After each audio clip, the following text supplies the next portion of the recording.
రుద్రవరం మండలం Narsapuram saint Thomas Marthoma English medium స్కూల్లో deputy director project tiger Anurag Meena ఆదేశానుసారం ఫారెస్ట్ రేంజ్ అధికారి శ్రీపతి నాయుడు సూచన మేరకు గురువారం నాడు స్వచ్ఛత ఈ సేవా కార్యక్రమం నిర్వహించారు.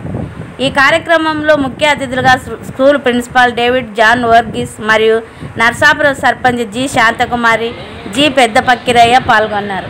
ఈ కార్యక్రమంలో స్కూల్ విద్యార్థులతో స్కూల్ ప్రిన్సిపాల్ మరియు ఫారెస్ట్ అధికారులు స్వచ్ఛత ఈ సేవా కార్యక్రమంలో భాగంగా ప్రతిజ్ఞ చేయించారు. అనంతరం స్కూల్ ఆవరణంలో ప్లాస్టిక్ వస్తువులు మరియు పేపర్లను, చెత్తను సేకరించి తోపుడు బండిలో వేసి బయట పడవేసి కాల్చివేశారు.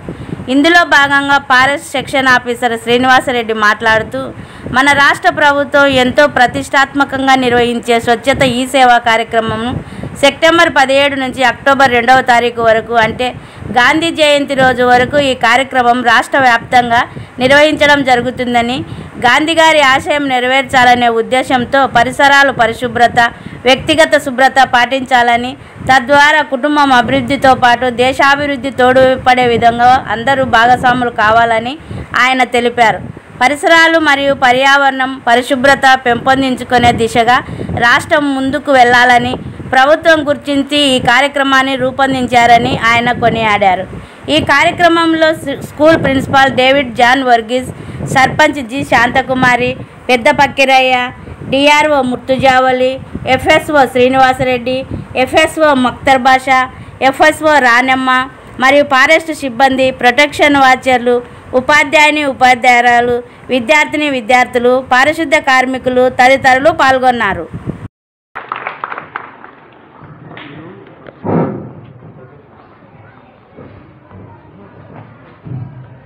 ఈరోజు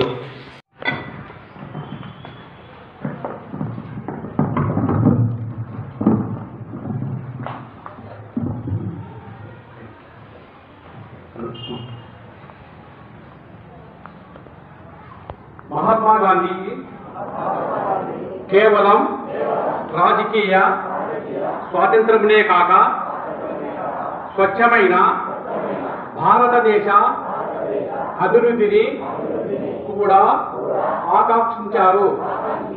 దీనిని పూర్తిగా తీసుకొని స్వచ్ఛ ఆంధ్రప్రదేశ్ను సాధించి తద్వారా స్వచ్ఛ భారత్ను సాధించే లక్ష్యంతో నేను కృషి చేస్తానని ప్రతిజ్ఞ పూనుతున్నాను. నేను పరిశుభ్రంగా ఉండడంతో పాటు పరిసరాల పరిశుభ్రత కోసం కొంత సమయం కేటాయిస్తానని శపథం చేస్తున్నాను. ప్రతి సంవత్సరంలో 100 గంటలు మరియు ప్రతి వారానికి 2 గంటల శ్రమదానం చేసి పరిశుభ్రత ఆంధ్రప్రదేశ్ సాధించే సంకల్పానికి కట్టుబడి ఉంటాను. నేను పరిసరాలను అపరిశుభ్రపరచను మరియు వేరే వారిని అశుభ్రం చేయనివ్వను. అందరికంటే ముందు నేను నా కుటుంబాన్ని, నా పరిసరాలను, నా కార్యాలయాన్ని పరిశుభ్రంగా ఉంచుతాను. ప్రపంచంలో ఏ దేశంలో లేని పరిశుభ్రత కనిపిస్తుందంటే దానికి కారణం ఆ దేశ ప్రజలు దాన్ని పరిశుభ్రంగా ఉంచుతారు మరియు ఇతరులను అపరిశుభ్రత చేయలేవుగా పోవడమే అని నేను నమ్ముతాను. ఈ విషయంలో నేను వీధికి మరియు గ్రామానికి స్వచ్ఛ ఆంధ్ర మిషన్ తద్వారా స్వచ్ఛ భారత్ మిషన్ కోసం ప్రచారం చేస్తాను. నేను ఈ రోజు నుండి నాతో పాటు 100 మందితో నాలాగా పరిశుభ్రత కోసం 100 గంటలు సమయాన్ని కేటాయించేటట్లు చేస్తానని ప్రమాణం చేస్తున్నాను. ఈరోజు పరిశుభ్రత గురించి నేను వేసిన ఈ ముందడుగు ఆంధ్రప్రదేశ్ రాష్ట్రాన్ని మరియు భారతదేశాన్ని శుభ్రపరచడంలో సహాయము చేస్తుందని నమ్ముతున్నాను.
ప్లాస్టిక్ కవర్స్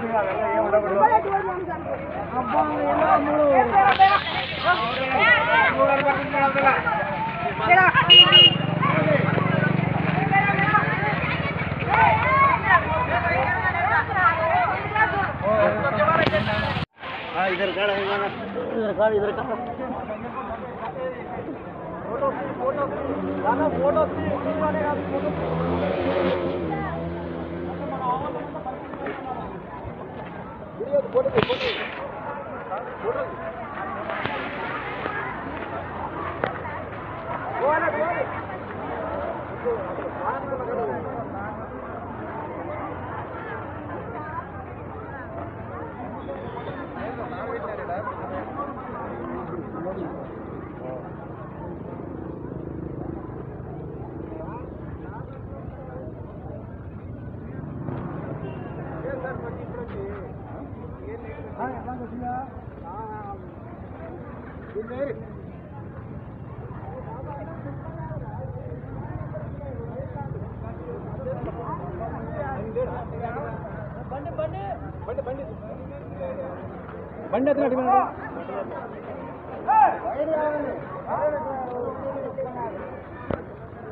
దీన్ని బట్టి మనకి ఏమర్థమైంది?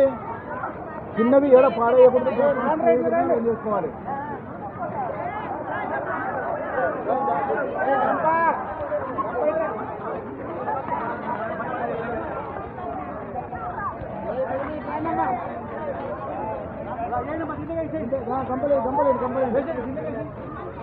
శుభ్రంగా మన పరిసరాలు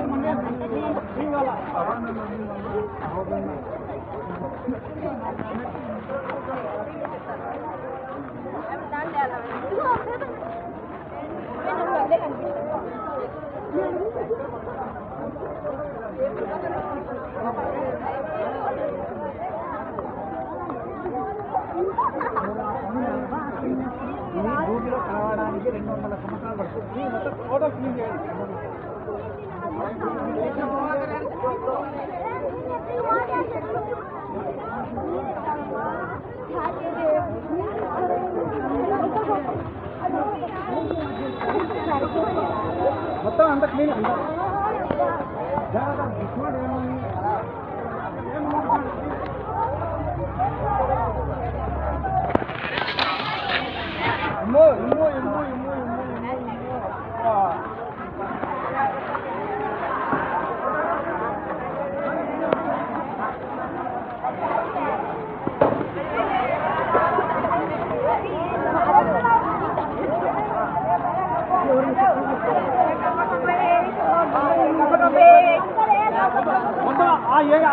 అక్కడంతా కవర్ చేయాలి అక్కడ వేరే పని వేరే మొత్తం అంతా టోటల్గా యావన్న ఎక్కడ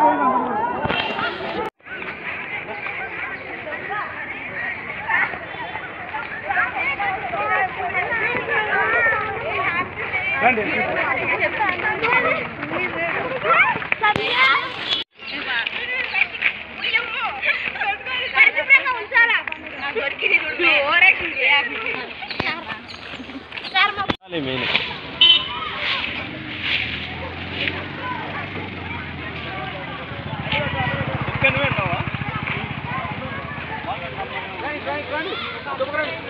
బడిదా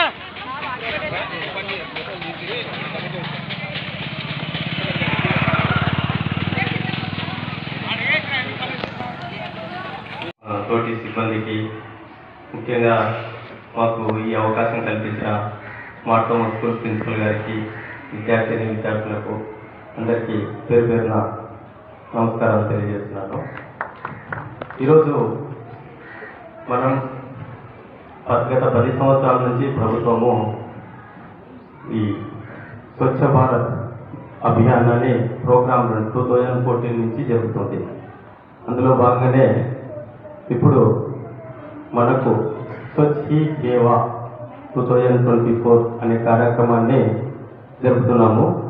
ఇది ఎందుకు జరుపుతున్నామంటే ముఖ్యంగా గాంధీ గారి ఆశయాలు నెరవేరాలనే ఉద్దేశంతో వారి ఆశయాలైనటువంటి పరిసరాల పరిశుభ్రత, వ్యక్తిగత పరిశుభ్రత పాటించాలనే ఉద్దేశంతో తద్వారా కుటుంబ అభివృద్ధి, సమాజ అభివృద్ధి, అదేవిధంగా దేశ అభివృద్ధికి తోడ్పడతారని అందరికీ తెలియజేయడం కోసం ఈ కార్యక్రమాన్ని రూపొందించడం జరిగింది.